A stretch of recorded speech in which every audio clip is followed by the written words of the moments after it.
برادر عزیز تو مسلمانی، چون این را مخاطب می کنم در این جمع ما روزخور نیست، ولی در آینده من مطمئنم یا از طریق تلویزیون خواهد شنید یا در آینده صدای من به گوش او خواهد رسید. برای تو برادری که روزه میخوری این را میگویم که 11 ماه را خوردی، 11 ماه را خوردی. حالا یک ماه مبارک رمضان، یک ماه است، یک ماهی که دروازه های رحمت الله باز، دروازه های بهشت باز. در این ماه که تو هدایت نشوی چی وقت میخوایی هدایت بشی؟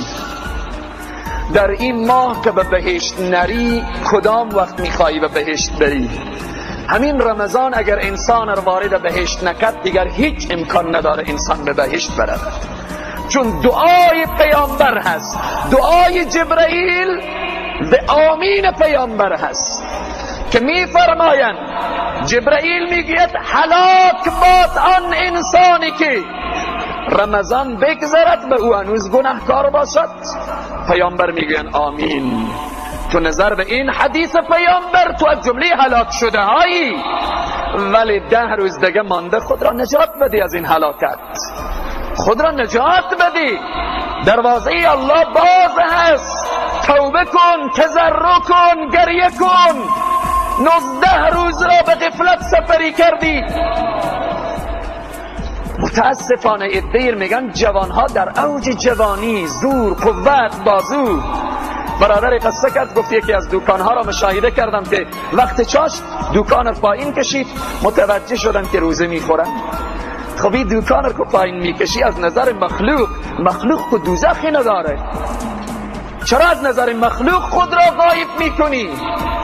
او خدایی که بلندسر تو حاضر و ناظر، او خدایی که این روزه رمضان را برای من و تو نعمت عظیم و بزرگ داده، او خدایی که دروازه های بهشت را باز کرده که ای انسان بیا به بهشت، ولی تو میگی نه من بهشت نمیام، میخوام به دوزخ میرم. دوزخ او میگه دروازه های دوزخ بسته هست، میگیم نه من باز میکنم میرم به جهنم. حالا اینجا گناهی کی هست؟ آیا میشود بگیم خدا در حق انسان ها ظلم میکنه، انسان ها رو به دوزخ میبره؟ پس ای برادر عزیز، ای برادر غافل، 10 روز دیگر از رمضان مانده، متوجه باش که به این 10 روز جبران کنی، شب قدر را دریاب که جبران بشه.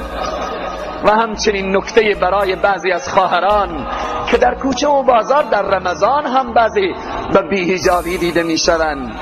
تو خواهر مسلمان به رمضان که با حجاب نشی، چی وقت با حجاب میشی؟